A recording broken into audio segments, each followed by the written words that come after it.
What's the most frequent way, salespeople, BDC people, internet people, managers, doesn't matter.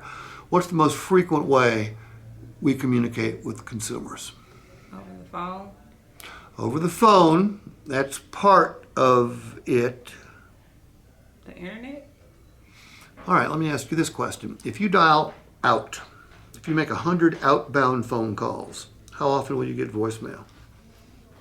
I'm gonna say maybe 45% of the time. 80% is average. No, actually, a lot of people pick up the phone when I call them. Do they have your number? Yeah, I call them from this phone. They'll pick up. And then Do- my but- desk phone. Do they have you? Okay. You are an exceptional human being. Okay? Average is 80% let it go to voicemail if they don't know who's calling. Right. Well, let me ask you this. If you don't recognize the number, do you pick it up? Sometimes. Sometimes. Yes, sometimes. Okay. I pick Guzman, it what up. about you? If I not recognize it, I know. I hardly ever pick it up if I don't recognize the number. You are, again, an exceptional young lady. If all they right? don't pick up the phone, I'll send them a text message or an email. You don't leave a voice message? Sometimes. Well, we're about to talk The about. majority of the time, I do. But today, I have not left any voicemails. Okay. Have you ever been to a voicemail class on how to leave good voicemails? No. Well, you're in one right now. Okay. You got cloth for that? All right. Look down here at the middle of the page. Voice messages most lack the key components required to get callbacks or any other action. Here are the elements of an effective voice message. An effective voice message consists of two necessary parts: content and voice tonality. All right?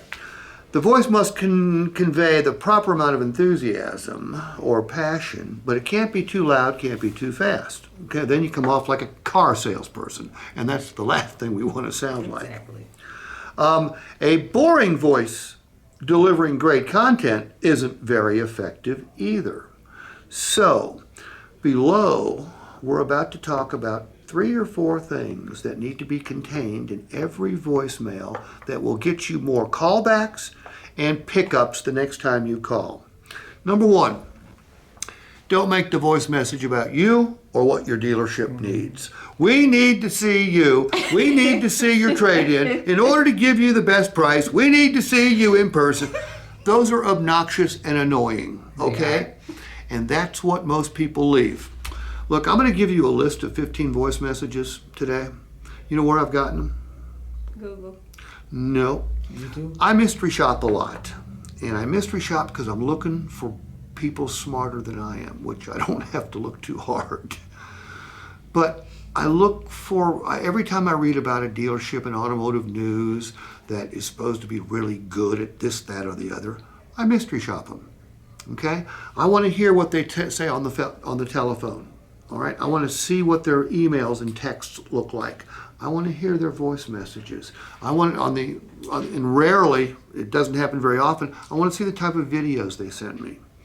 But I have taken what I consider to be the best 15 voice messages I've ever gotten, and these come from stores all over the country.